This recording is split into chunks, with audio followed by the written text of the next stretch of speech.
Shalom, family. Here I am, Christine Miller, in the flesh, in an undisclosed location in Columbus, Ohio. How's that? I'm here to give my testimony of my life and red flags, an example of being naive, searching for truth in all the wrong places. I'm not real smart at times. I just know what I know.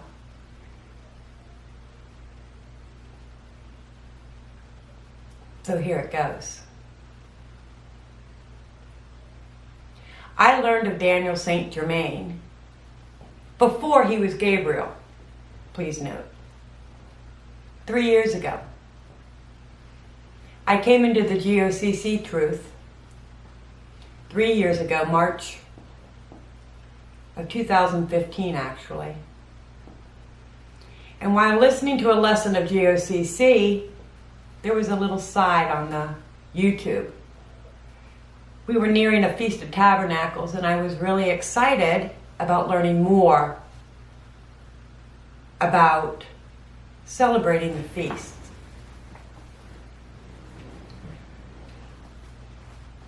Dan had a video at the time that I clicked onto to learn about celebrating the Feast of Tabernacles. Picked up the phone, called him.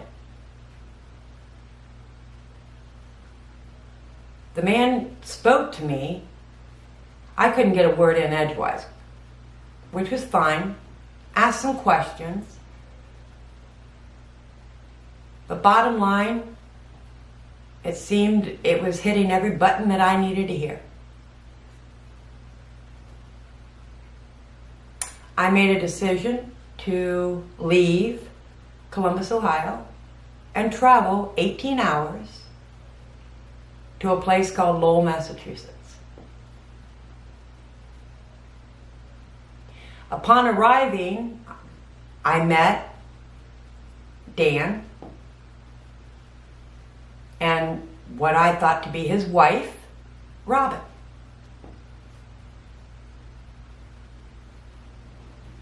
Robin, to be honest, was not thrilled that I was there. Dan kind of gave me information about Robin that she was in truth, but not all there yet. And that I would be a blessing to her as a follow sister, lending credence to Father's blessings. Again, everything I was looking to hear. We went to the Feast of Tabernacles. Dan has plenty of videos out there of our very first feast. I believe it was September of 2016. We camped. We experimented with different gadgets. The way Dan would perform, he would create these illusions of how to survive, and we practiced. And he always reminded me that we're here to practice. Father will guide us. If we make mistakes, there's a reason. So I was in this. I followed every direction that Dan provided.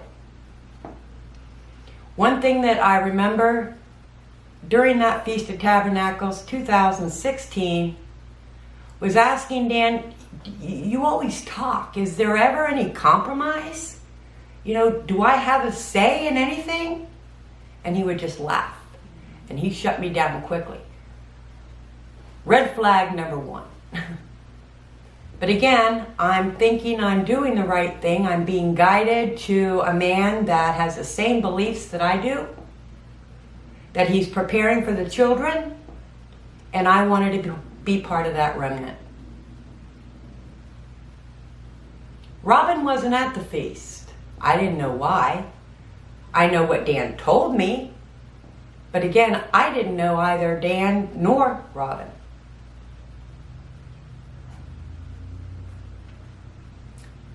I don't remember if it was the second day of the feast, third day of the feast.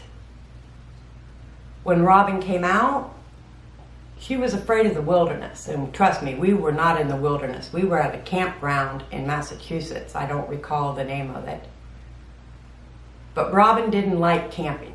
She didn't enjoy anything of the outdoors. Robin was a city girl.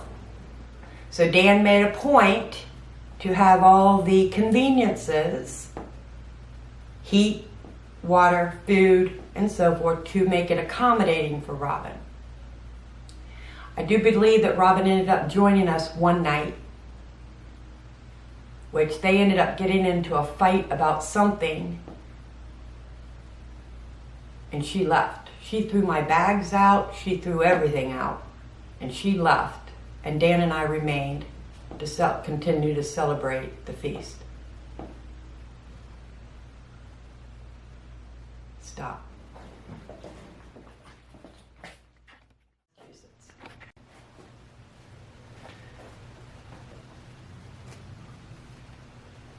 Once the feast was over, Dan and I returned to Lowell, to the apartment that Robin owned or rented from. And I remained there for, I believe, 2 or 3 months, not working, not knowing what to do. My home in Columbus, again, due to me being naive and trusting and trying to help others, I lost everything in Ohio. I learned while I was in Massachusetts that someone that I was helping had basically taken all of my worldly goods. And I had nowhere to return to. So therefore, I remained in Lowell for, I believe it was 2 months. And finally, Dan said he needed to kick me to the curb. I needed to go out and figure out what my mission was in this truth. So I left. I believe they put me on a Greyhound bus. Yes. Sent me on a Greyhound bus back to Columbus, Ohio. Please understand, my family at this point, my blood family, I had no one to turn to.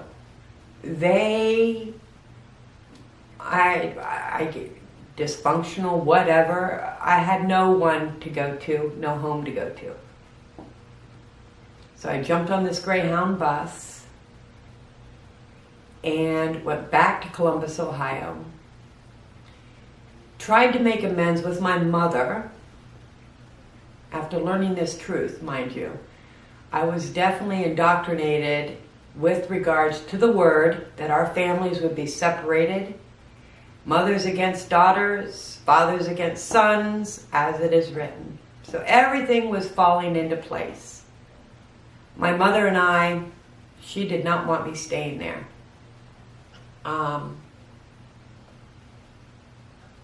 My son ended up sending me a ticket and I flew to Colorado. I stayed in Colorado with my son for approximately 3 months. From there, we drove down to Phoenix as he had a full-time job working in the Grand Canyon. I remained there for 2 months. And from there, a sister in Georgia contacted me and I flew to Georgia to reside in her home. Meanwhile, Dan's doing videos and making it sound as though I'm jet setting for Father, that Father's doing this for me, that I'm just expanding my wisdom, my knowledge, getting my feet wet in this pilgrimage that was Father's will, not mine. All I knew is I was a hot mess. And I had nowhere to go, no money, nothing. I'm 55 years old and I'm a hot mess. Georgia, I couldn't find work down there. I tried and tried and I could not get work. So I ended up deciding to go back to Columbus to give it another shot, and worked and dabbled with a acquaintance that put me up for a moment, and I worked his business for 3 or 4 months. Things didn't work out there. Meanwhile, Robin is contacting me. She and I are speaking on the phone, and she knows the struggles I was going through. So once again, Robin invited me back to Massachusetts. Took the opportunity, and with that last paycheck I received, I hopped on a plane and flew to Massachusetts. So I arrived back in Massachusetts. I think I had maybe $600-700 in my name, and I gave to Robin in appreciation for taking me in. And between Robin and Dan and I came up with a plan that, hey, I would find work. At this point, I believe we were coming up onto our second Feast of Tabernacles, and it was decided that after that feast, so that would have been Feast of Tabernacles, 2017, that upon completion of that feast, we would come back to Mass and I would begin working. Not knowing the area, I'm totally out of my element because I don't know this area. I'm all good with that. All I know is that I want to contribute to the household. So I went out, actually Robin and I went out on one day and just filling out applications. I'm old school. I'm not about technology online. They don't make it easy to find work anymore, but hey, you know, got out there and did what I needed to do, even though Dan would oftentimes accuse me that I was lazy. I didn't want to find work, that it was beneath me. Are you kidding me? I knew I wasn't going to sell real estate anymore, but I couldn't be a bum.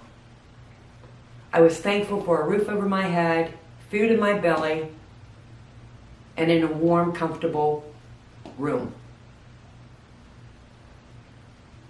I found a job at McDonald's. I worked there, their morning shift, and I had a good time and enjoyed doing that. My understanding is that I would pay a monthly fee to Robin for my housing, my room and board, which was cool.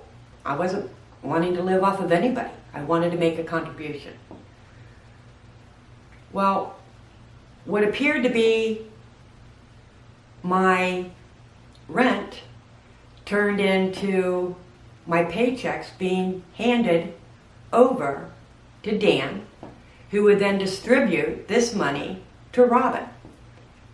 Bottom line is, my paychecks went to him every single pay.